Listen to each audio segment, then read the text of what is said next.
CM योगी आज करेंगे बड़ी बैठक। होमगार्ड भर्ती परीक्षा पर होगी बैठक। वीडियो कॉन्फ्रेंसिंग के जरिए कानून व्यवस्था को लेकर होगी चर्चा।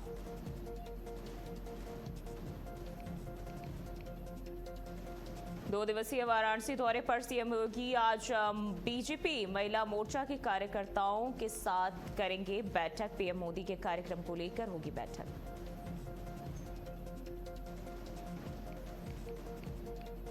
कांग्रेस अध्यक्ष मल्लिकार्जुन खड़गे की टिप्पणी पर बवाल। पीएम मोदी के खिलाफ बयान पर सीएम योगी की तीखी प्रतिक्रिया। कांग्रेस से की देश और पीएम से माफी की मांग।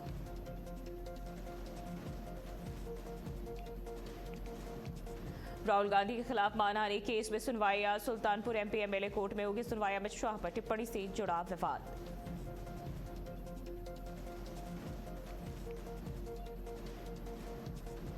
और आज खुलेंगे केदारनाथ धाम के कपाट। सुबह 8 बजे खोले जाएंगे कपाट। वैदिक मंत्रोच्चारण के साथ खुलेंगे द्वार। 51 क्विंटल फूलों से सजा दरबार।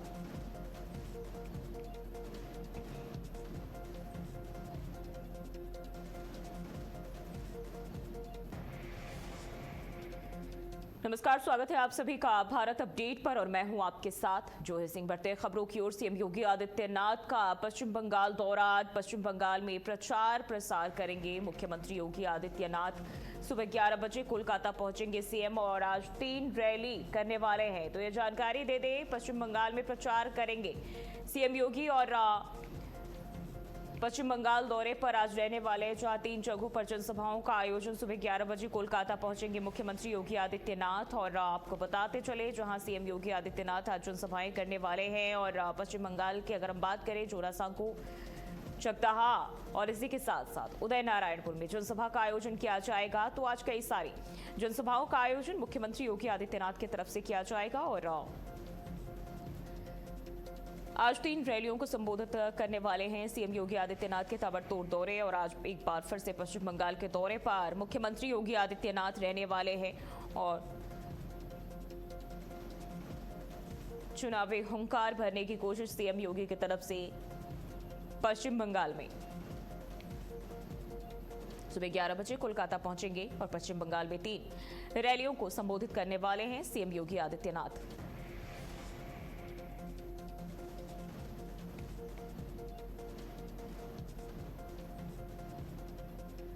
तो पश्चिम बंगाल में प्रचार करेंगे मुख्यमंत्री योगी आदित्यनाथ और आज ये अहम दौरा। सुबह 11 बजे कोलकाता पहुंचेंगे।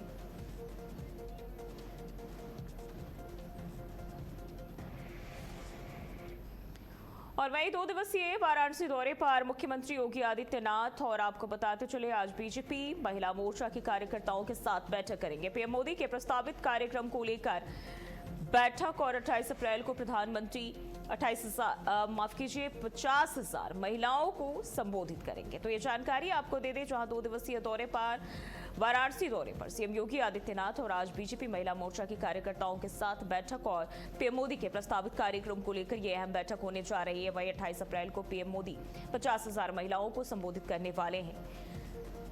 तो सीएम योगी आदित्यनाथ का ये 2 दिवसीय वाराणसी दौरा। वाराणसी में भी तमाम चीजों को लेकर कहीं न कहीं बैठक और रणनीतियां जारी है। 2 दिवसीय दौरा बेहद अहम, कई कार्यक्रम। और आज बीजेपी महिला मोर्चा के कार्यकर्ताओं के साथ बैठक करने वाले हैं। मुख्यमंत्री योगी आदित्यनाथ वाराणसी दौरे का दूसरा दिन और 28 अप्रैल को पीएम मोदी 50,000 महिलाओं को संबोधित करेंगे। इन तमाम चीजों को लेकर सीएम योगी आदित्यनाथ बातचीत करेंगे और बैठक करने वाले हैं।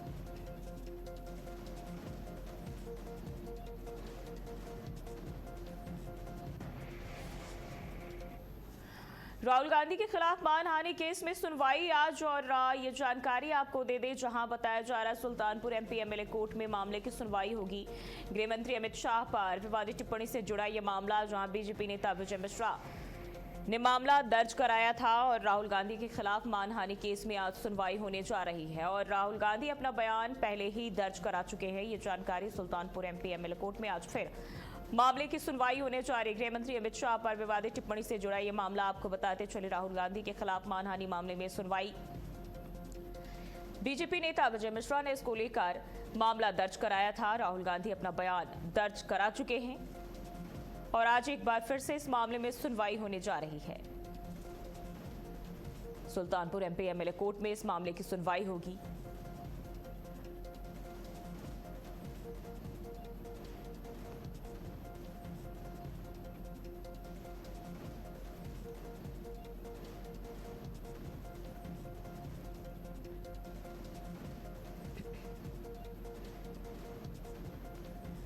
तो राहुल गांधी अपना बयान पहले ही दर्ज करा चुके हैं। हालांकि आज एक बार फिर से सुल्तानपुर एमपी एमएलए कोर्ट में जो है इस मामले की सुनवाई होने जा रही है। राहुल गांधी के खिलाफ मानहानि केस में आज सुनवाई, और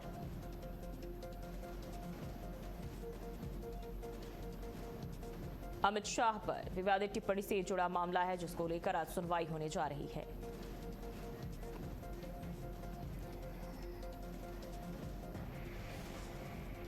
और वहीं केदारनाथ धाम से जुड़े अपडेट, जहां आज खोले गए केदारनाथ धाम के कपाट। सुबह 8 बजे धाम के कपाट खुले हैं। वैदिक मंत्रोच्चारण के साथ खुले कपाट। 51 क्विंटल फूलों से बाबा का दरबार सजाया गया है। तो ये जानकारी, जहां एक बार फिर से जो 4 धाम यात्रा के श्रद्धालु हैं उनके लिए अच्छी खबर, और अब बाबा केदार के दर्शन कर सकेंगे। और आज कपाट खुल गया है। 51 क्विंटल फूलों से बाबा का दरबार जो है वो सजाया गया है, और 8 बजे ये कपाट खोला गया, जहां एक बार फिर से वैदिक मंत्रोच्चारण पूरे विधि विधान के साथ बाबा केदारनाथ धाम के कपाट खोले गए हैं। और आज से जो श्रद्धालु हैं बाबा केदार के दर्शन कर सकेंगे। और इसी के साथ हम अगर बात करें, इसके पहले गंगोत्री और यमुनोत्री धाम के कपाट खुले और यात्रा की शुरुआत हो गई। अब इसके बाद केदारनाथ और फिर जो है बद्रीनाथ के जो कपाट है वो खोले जाएंगे। लेकिन फिलहाल हम देखें, अब केदारनाथ के कपाट खुल गए हैं, और अभी से कुछ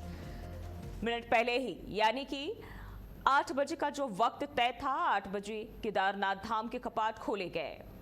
और ऐसी खबर पर ज्यादा जानकारी के साथ स्मिता चौहान हमारे सहयोगी हमारे साथ जुड़ चुकी है। स्मिता, देखिए, जिसका बेसब्री से श्रद्धालुओं को इंतजार था, बाबा केदारनाथ धाम के कपाट अब खुल चुके हैं। क्या जानकारी अभी इसको लेकर? बिल्कुल जूही, आज अभिजीत मुहूर्त में जो समय निकाला गया था बाबा केदार धाम के मुख्य कपाट खोलने के लिए, उसी में सुबह अभिजीत मुहूर्त सुबह 8 बजे पूरे विधि विधान, मंत्रोच्चार और आर्मी बैंड की धुनों के साथ बाबा केदारनाथ के कपाट जो है आज श्रद्धालुओं के लिए खोल दिए गए हैं। और कपाट खोलने से पहले सबसे पहले भैरव घाटी पे जो है भैरव के जो है उनकी पूजा की जाती है। उसके बाद बाबा के जो कपाट हैं वो खोल दिए जाते हैं। यानी कि आज से अब 6 महीने के लिए आम श्रद्धालु जो भी आने वाले हैं उनके लिए बाबा के कपाट खोल दिए गए हैं, और श्रद्धालु यहाँ आकर बाबा के दर्शन, पूजन विधि सब कुछ आसानी से कर सकते हैं और उनका आशीर्वाद प्राप्त कर सकते हैं। बिल्कुल। अब देखिए, जब इसके पहले गंगोत्री यमुनोत्री धाम के कपाट खुले गए और आज जो है केदारनाथ धाम के कपाट भी खुल चुके हैं। अब श्रद्धालु जो है जाकर बाबा के दर्शन कर सकेंगे। अब ऐसे में इस वक्त देखिए कितना उत्साह श्रद्धालुओं के बीच देखने को मिल रहा है, कितनी खुशी, क्योंकि हर बार सबसे ज्यादा जो केदारनाथ धाम के श्रद्धालु ही पहुंचते हैं। बिल्कुल, जो आप इस बात का अंदाजा इस बात से लगा सकते हैं कि जब बाबा के कपाट खुलने वाले होते हैं, उनकी उत्सव डोली जो है, उनकी जो डोली है पंचमुखी, वो जब ऊखी मठ से रवाना होती है तभी उनके साथ उनके श्रद्धालुओं का जो रेला है वो वहाँ पहुँच जाता है। और वहाँ से वो पैदल यात्रा करते हुए केदारनाथ धाम तक पहुँचते हैं। और वो संख्या कुछ लोगों की नहीं होती है, बल्कि हजारों श्रद्धालु ऐसे होते हैं जो उस डोली के साथ केदारनाथ धाम पहुंचते हैं। और जब कपाट खुलते हैं तो वो नजारा देखने लायक होता है। आपको बता दें, इस बार भी जो बाबा का धाम सजाया गया है पूरे 51 क्विंटल फूलों से सजाया गया है, और ये नजारा और उत्सव देखने लायक है। जयकारों के साथ बाबा के वहाँ पर जो रौनक है, जो श्रद्धालुओं का उत्साह है, वो देखते ही बनता है। बिल्कुल स्मिता, अगर हम बात करें, क्योंकि जब 4 धाम की बात आती है, खुद मुख्यमंत्री भी यहाँ सक्रिय नजर आते हैं। और आज जब केदारनाथ धाम के कपाट खोले गए हैं, इस दौरान कौन कौन से लोग वहाँ मौजूद थे?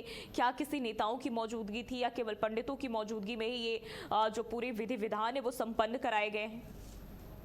नहीं, जब भी केदारनाथ धाम के कपाट खुलते हैं तब मुख्यमंत्री पुष्कर सिंह धामी खुद वहां मौजूद होते हैं।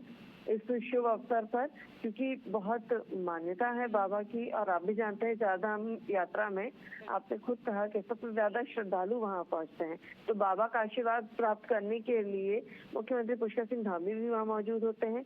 जो मुख्य रावल हैं वो वहाँ रहते हैं। मंदिर समिति के अध्यक्ष, जो तमाम सदस्य होते हैं, बीकेटीसी अध्यक्ष, ये तमाम लोग ऐसे होते हैं जो उस वक्त मौजूद रहते हैं। और आज भी वही हुआ, जब कपाट खोले गए बीकेटीसी के तमाम लोग, बीकेटीसी के अध्यक्ष, हुक और जो पंडित है, जो पुरोहित है, वो वहाँ रहते हैं। और मुख्यमंत्री पुष्कर सिंह धामी खुद वहाँ मौजूद रहे। जो पहली पूजा हुई वो प्रधानमंत्री नरेंद्र मोदी के नाम से जो पहली विशेष पूजा है वो की गई। ठीक है, देखिए अगर हम बात करें, क्योंकि जो हर बार कहीं ना कहीं जो उल्लास लोगों के जहन में रहता है, और ये वो नज़ारे होते हैं जब रजिस्ट्रेशन कराते हैं श्रद्धालु, कहीं ना कहीं तो वो उसका प्रमाण भी होता है, इतनी तादाद में लोग पहुंचते हैं। इस बार क्या व्यवस्थाएं पहले के मुकाबले, किस तरीके से जो यात्री है वो पहुंच सकेंगे बाबा के दर्शन करने चारधाम यात्रा पर? क्या किसी तरह के बदलाव भी पहले के मुकाबले अब देखे जा रहे हैं? बिल्कुल, इस बार भी हर बार की तरह ऑफलाइन रजिस्ट्रेशन की व्यवस्था की गई है। जो हरिद्वार में है, ऋषिकेश में है, देहरादून में है, इन तमाम जगहों पर ऑफलाइन रजिस्ट्रेशन काउंटर बनाए गए हैं, जहां पर जो श्रद्धालु बाहर से आ रहे हैं, जिन्होंने ऑनलाइन रजिस्ट्रेशन अपना नहीं कराया है, वो इन तमाम जगहों पर आकर अपना ऑफलाइन रजिस्ट्रेशन करा सकते हैं। इसके बाद वो यात्रा के लिए रवाना हो सकते हैं। साथ ही साथ जो श्रद्धालु इन तमाम स्थानों पर आ रहे हैं, अगर वो रजिस्ट्रेशन काउंटर तक नहीं पहुंच पा रहे हैं तो वहां पर उनके लिए एक व्यवस्था की गई है। गाड़ी जो है वहां पर वाहन कुछ इस तरह के बनाए गए हैं जो उनके आश्रमों में या जहाँ पे धर्मशाला या होटल में वो लोग रुक रहे हैं, वहां पहुंचकर उनका रजिस्ट्रेशन किया जा रहा है। इसके बाद जो है यात्री आसानी से यात्रा के लिए रवाना हो सकते हैं। साथ ही सुरक्षा व्यवस्था के खास इंतजाम किए गए हैं। गौरीकुंड से लेकर केदारनाथ धाम तक 100 सीसीटीवी कैमरे लगाए गए हैं। घोड़े खच्चर की व्यवस्था दुरुस्त की गई है। उसके लिए भी आपको पहले से बुकिंग करनी पड़ेगी, ताकि उनके साथ किसी तरह की कोई लूट ना हो, या जो किराया सुनिश्चित किया गया है उससे अधिक उनसे किराया ना लिया जाए, इस बात का भी ध्यान रखा गया है। जगह जगह पर स्वास्थ्य सुविधाओं की व्यवस्था की गई है। डॉक्टरों की जो टीम है वो तैनात की गई है। लोगों के रहने के लिए व्यवस्थाएं की गई हैं, उनको भोजन की व्यवस्थाएं की गई हैं, ताकि किसी तरह की कोई भी व्यवस्था वहां पर कोई अव्यवस्था उनको ना हो। जी जी ठीक है, देखिए अगर हम सड़क मार्गों की बात करें, क्योंकि हर बार जो इस तरह की कहीं ना कहीं घटनाएं आती है, जो प्राकृतिक आपदाएं उत्तराखंड में, इसको लेकर भी चारधाम यात्रा काफी प्रभावित होती है। इस बार कितना जो है पहले के मुकाबले मजबूती और किस तरीके से व्यवस्थाएं दुरुस्त करने की कोशिश की गई है, क्योंकि सरकार की तरफ से लगातार जो श्रद्धालु है उन्हें तकलीफ ना हो, इसको लेकर काम किए जाते रहे। हालांकि हमेशा प्राकृतिक आपदाओं के चलते कहीं ना कहीं जो यात्रा प्रभावित भी होती है। प्राकृतिक आपदा एक बड़ी चुनौती है इस चारधाम यात्रा के लिए, और हर बार हम इस तरह की स्थितियां देखते हैं जब कहीं ना कहीं चारधाम यात्रा के समय आपदा की स्थिति आ जाती है, लैंडस्लाइड्स हो जाते हैं। और केदारनाथ धाम में भी कई ऐसे जोन हैं, कई ऐसे जगहें हैं, पॉइंट्स हैं जहां पर इस बात को चिन्हित किया गया है, जो लैंडस्लाइड के जोन है वो बढ़ चुके हैं। हालांकि अब उन रास्तों को दुरुस्त कर दिया गया है, और इस बात का खास ख्याल रखा जा रहा है कि अगर ऐसी कोई आपदा का समय आता है तो वैकल्पिक व्यवस्था की जाएगी जिससे निपटा जा सके। और इसी के का सामना करने के लिए एनडीआरएफ हो, एसडीआरएफ हो, जल पुलिस हो, सभी को तैनात किया गया है। और फिलहाल जो मार्ग हैं, जो डेंजर जोन है, उन्हें दुरुस्त कर दिया गया है, उन्हें सुरक्षित कर दिया गया है। ठीक है, बहुत बहुत शुक्रिया जानकारी साझा करने के लिए।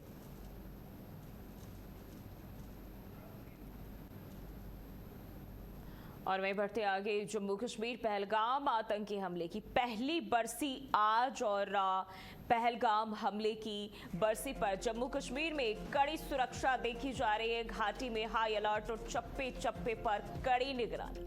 संवेदनशील इलाकों से लेकर एलओसी तक सतर्कता देखने को मिल रही है। पर्यटन स्थलों पर भी कड़ी सुरक्षा व्यवस्था की गई है। तो घाटी में हाई अलर्ट और चप्पे चप्पे पर जो निगरानी है प्रशासन की वो बनी हुई है। पर्यटन स्थलों पर भी कड़ी सुरक्षा व्यवस्था कर दी गई है। तो आपको बता दें, पहलगाम आतंकी हमले की आज पहली बरसी। जम्मू कश्मीर में जिस तरीके से पिछले साल आतंकियों ने ताबड़तोड़ हमले किए थे और आज इसकी पहली बरसी जहां आप देखें तो इस मौके पर घाटी में हाई अलर्ट जारी किया गया है। चप्पे चप्पे पर कड़ी निगरानी रखी जा रही है सेना के जवानों की तरफ से।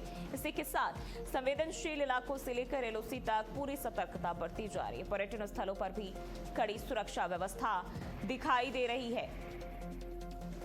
जम्मू कश्मीर पहलगाम आतंकी हमले को लेकर यह जानकारी, आज उसकी पहली बरसी और इस दौरान सेना के जवान की बात करें, प्रशासन की बात करें, हर कोई पूरी तरह से सतर्क मोड में, अलर्ट मोड में और इसी के साथ एक एक पहलुओं पर सतर्कता बरती जा रही है। चप्पे चप्पे पर निगरानी देखी जा रही है। संवेदनशील इलाकों से लेकर एलओसी तक पूरी कड़ी सुरक्षा व्यवस्था की गई है।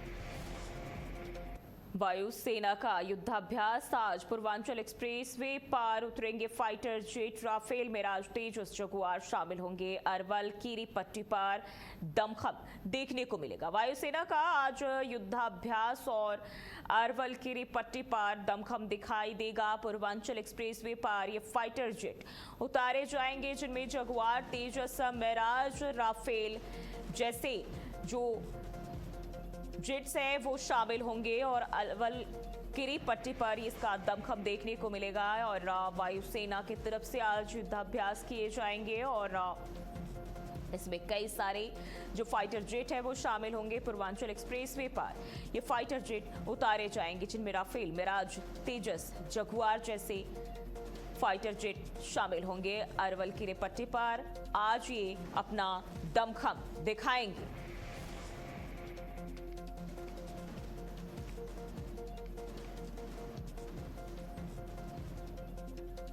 तो आपको बताते चले, पूर्वांचल एक्सप्रेसवे पर ये फाइटर जेट उतरेंगे।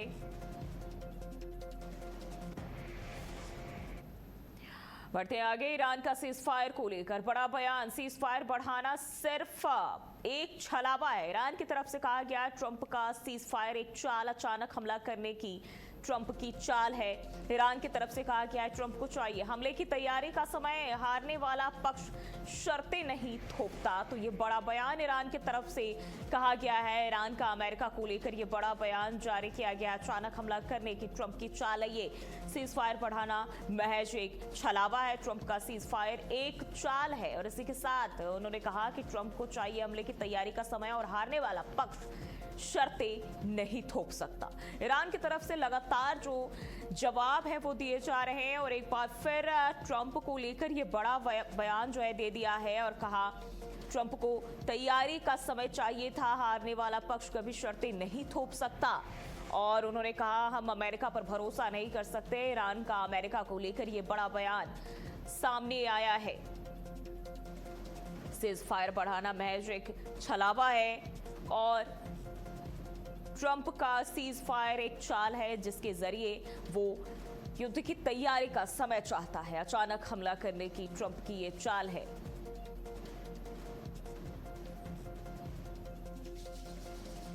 तो ईरान की तरफ से कहा गया है ट्रंप को चाहिए हमले की तैयारी का समय और हारने वाला पक्ष शर्तें नहीं थोप सकता। ईरान की तरफ से ये बड़ा बयान।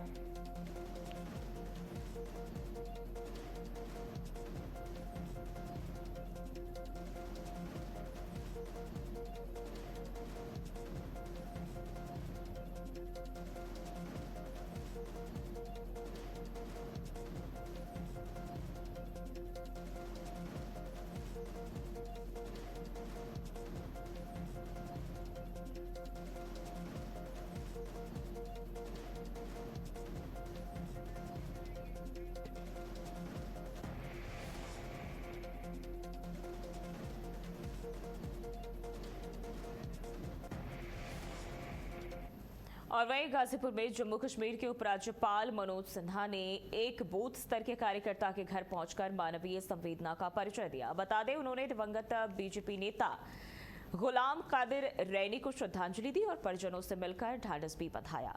वहीं इस दौरान उन्होंने परिवार को भरोसा दिलाया कि वो हमेशा उनके साथ खड़े रहेंगे। 2 दिवसीय गाजीपुर दौरे के दौरान उनका ये कदम संगठन में कार्यकर्ताओं के प्रति जुड़ाव और सामंजस्य का संदेश देता नजर आया।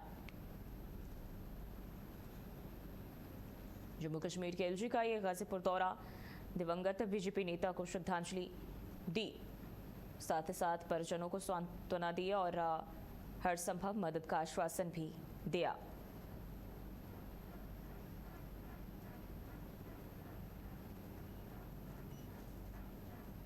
तो आपको बताते चले, यहाँ दिवंगत बीजेपी नेता के घर पहुंचे जम्मू कश्मीर के एलजी।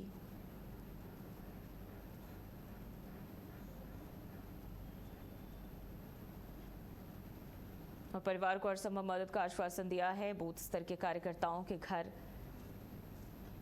मनोज सिन्हा, और ऐसे में अब ये एक बार फिर से चर्चा का विषय, और दिवंगत बीजेपी नेता को श्रद्धांजलि दी।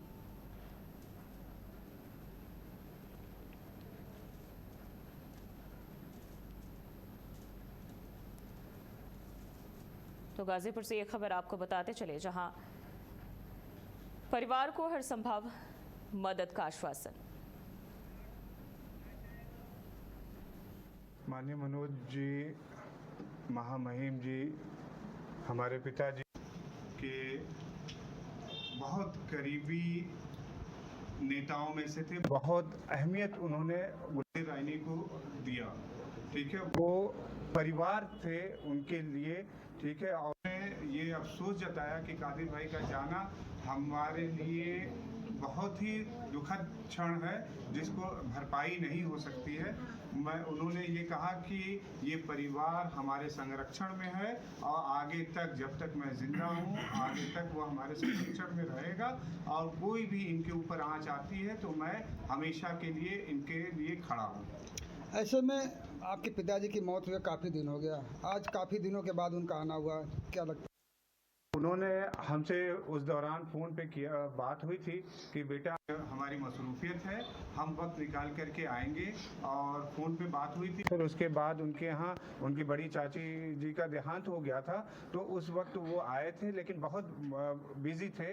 और जैसे ही उनको फुर्सत मिली, उन्होंने कल रात में हमसे कहा कि बेटा हम तुम्हारे घर आएंगे, पिताजी से हमारे लगाव बहुत ही गहरे हैं, जो मैं शब्दों में बयान नहीं कर सकता। और गाजीपुर से एक और बड़ी खबर, जहां 6 रैकेट का भंडाफोड़ किया गया है। विश्वेश्वर गंज तिराहे के पास पुलिस के छापेमारी, मकान मालिक को पुलिस ने गिरफ्तार कर लिया है। घर से आपत्तिजनक सामग्री भी बरामद, वेश्यावृत्ति के आरोप में मुकदमा दर्ज किया गया है। इसी के साथ पूरे नेटवर्क की जांच पड़ताल भी की जा रही है। विश्वेश्वर गंज तिराहे के पास ये पुलिस की तरफ से छापेमारी की गई है, पूरे नेटवर्क की जांच की जा रही है। पुलिस इसकी जांच पड़ताल कर रही है। घर से आपत्तिजनक सामग्री भी बरामद किए गए हैं। वहीं बताया जा रहा है गाजीपुर से ये जानकारी, जहां से 6 रैकेट का भंडाफोड़ किया गया, बड़ा खुलासा किया गया है। विश्वेश्वर गंज तिराहे के पास ये पुलिस की तरफ से छापेमारी की गई है। गाजीपुर से ये जानकारी, मकान मालिक को पुलिस ने गिरफ्तार कर लिया है, और इसी के साथ घर से आपत्तिजनक सामग्री भी पुलिस ने बरामद कर लिए हैं। और बताया जा रहा है अब इस पूरे नेटवर्क की जांच पड़ताल की जा रही है। वेश्यावृत्ति के आरोप में मुकदमा भी दर्ज किया गया है।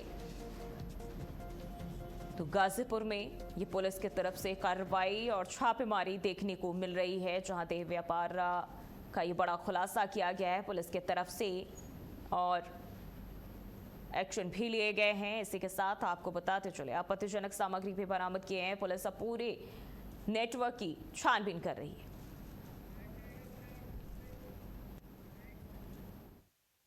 ये थाना क्षेत्र कोतवाली में विश्वेश्वरगंज एरिया है।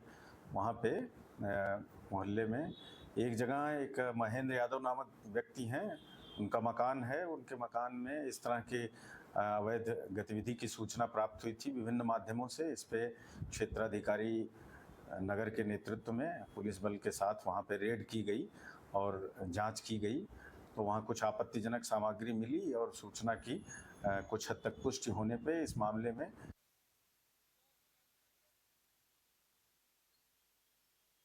जानकारी के साथ सुभाष कुमार हमारे संवाददाता हमारे साथ जुड़ चुके हैं। सुभाष, क्या जानकारी है इसको लेकर? बिल्कुल, आपको बता दें कि गाजीपुर शहर के बीचों बीच चल रहे कथित सेक्स रैकेट का खुलासा हुआ है। पुलिस ने भंडाफोड़ किया है। आपको बता दें कि पिछले दिनों कोतवाली पुलिस ने विश्वेश्वरगंज जो तिराहे है उसके पास से एक मकान में छापेमारी किया, जहां पर देह व्यापार चल रहा था। इसकी शिकायत लगभग पिछले कई महीनों से मिल रहा था और सूत्रों के हवाले से जो जानकारी है, आपको बता दें कि लगातार पुलिस इस पर पूरी तरह से शिकंजा कसने के लिए पूरी तरह से वहां पर छापेमारी की और जो कि मालिक हैं, रूम मालिक हैं, उनको वहां से गिरफ्तार कर लिया गया और ले जाकर के कोतवाली में पूछताछ की गई और उसके बाद उनके ऊपर मुकदमा दर्ज किया गया। वहीं आपको बता दें कि जिस तरह से यह घटना लगातार शहर के अंदर हो रही थी, पुलिस भी इस पर शिकंजा कस रही है और इस पर कहीं ना कहीं बड़ी कार्रवाई की बात की जा रही है और इसका जो कि पुलिस ने ठीक है सुभाष, बहुत बहुत शुक्रिया तमाम जानकारी के लिए। और इस बुलेटिन में अभी के लिए बस इतना ही। देश और दुनिया की तमाम खबरों के लिए बने रहिए हमारे साथ।